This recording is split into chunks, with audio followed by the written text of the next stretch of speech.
பூதப்பாண்டி அருகே உள்ள மண்ணடி மலையடிவார குடியிருப்பு பகுதியில் செவ்வாய்க்கிழமை மாலை ஒரு ஆட்டை மலைப்பாம்பு ஒன்று சுற்றி வளைத்து கொண்டு விழுங்குவதாக அப்பகுதியினர் அழகியபாண்டிபுரம் வனத்துறையினருக்கு தகவல் கொடுத்தனர். அதைத் தொடர்ந்து வனச்சரகர் சுப்பிரமணியம், வனவர் ராமலிங்கம் மற்றும் ஊழியர்கள் சம்பவ இடத்திற்கு விரைந்து சென்று பார்த்தனர். அப்போது அந்த மலைப்பாம்பு சுமார் 15 கிலோ எடையுள்ள ஆட்டை விழுங்கியபடி கிடந்ததை கண்டனர். அந்த ஆட்டின் கொம்பு பாம்பின் வயிற்றில் சிக்கி உள்ளே செல்லாததால் பாம்பு திணறியபடி நகர முடியாமல் கிடந்தது.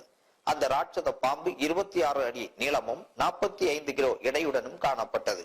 உடனே பொதுமக்கள் உதவியுடன் வனத்துறையினர் அந்த மலைப்பாம்பை தூக்கிய போது அது விழுங்கிய ஆட்டை கக்கிவிட்டது. இதன் பின்னர் அந்த மலைப்பாம்பை வனத்துறையினர் மீட்டு மாராமலையில் அடர்ந்த காட்டுப் பகுதியில் விட்டனர்.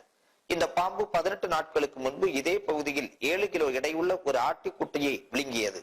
அப்பொழுது மக்கள் கூச்சலிட்ட போது அந்த பாம்பு அருகில் உள்ள பழையாற்றில் குதித்து தப்பிவிட்டது.